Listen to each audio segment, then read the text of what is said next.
Have you ever found yourself asking, why certain health issues just keep coming back, even after you think they're treated? Like pneumonia, for instance. Why does it sometimes recur?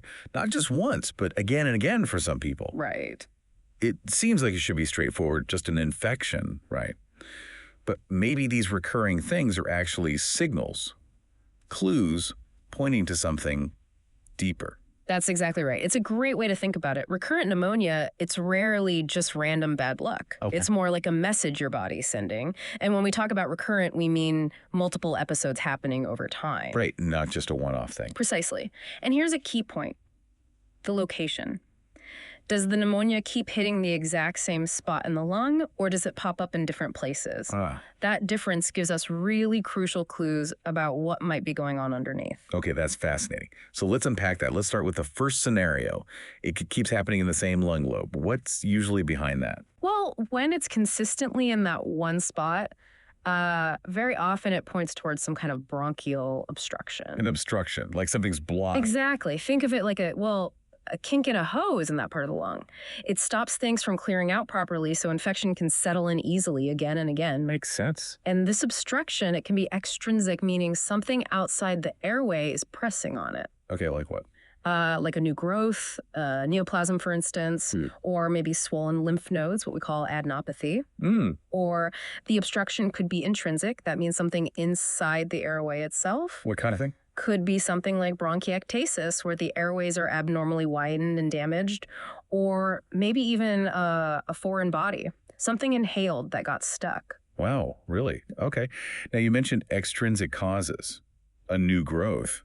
That sounds potentially serious. It definitely can be. And this is, a really critical point. Sometimes that obstruction, especially an extrinsic one, can unfortunately be caused by lung cancer. Yes. Recurrent pneumonia in the same spot can actually be one of the first signs of a malignancy blocking an airway. This is like an early warning. It can be, which is why, if there's any suspicion, a CT scan of the chest is so vital.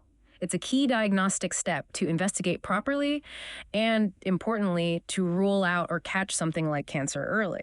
Okay, that really underlines the importance of getting it checked out. Yeah.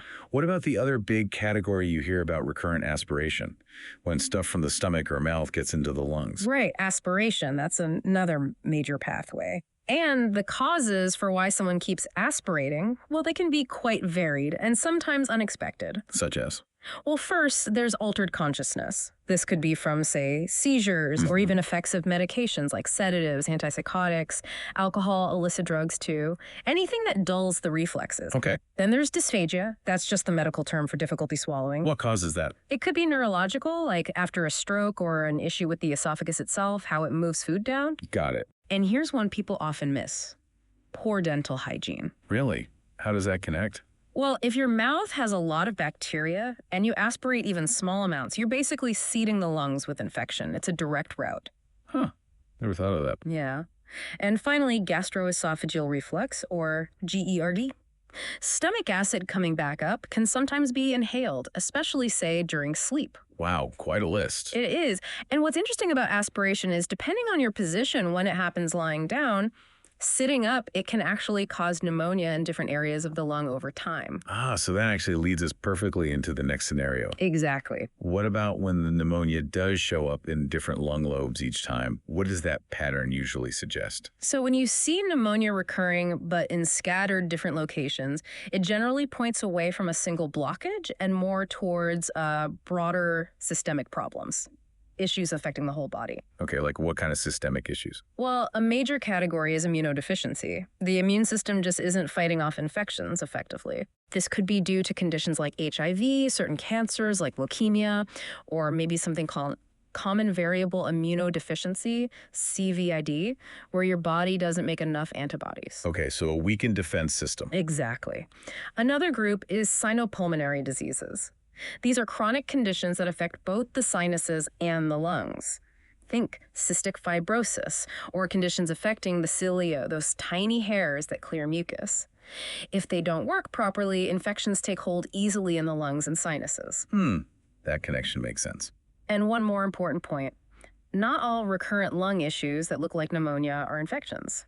Sometimes it can be non-infectious inflammatory conditions. Like what? Things like certain types of vasculitis, which is inflammation of blood vessels, or a condition called cryptogenic organizing pneumonia, BOOP, which is an inflammatory lung response. They can mimic pneumonia on imaging. So it's really a complex puzzle. This deep dive definitely shows that recurrent pneumonia, it's almost never just bad luck. Absolutely not. It feels like a symptom that's really shouting, look deeper. Because the underlying cause could be any number of things, some quite serious. Precisely. And that's the key takeaway, I think. If you, or maybe someone you know, keeps dealing with the same health issue coming back, this really highlights how vital it is to look beyond just the immediate symptom. Right. It shows these incredible connections within our bodies, where symptoms that seem separate might actually trace back to one core issue, maybe even a surprising one. Yeah. It really just underscores the need for thorough investigation, for looking at the whole picture when it comes to understanding your health. Always seek that context.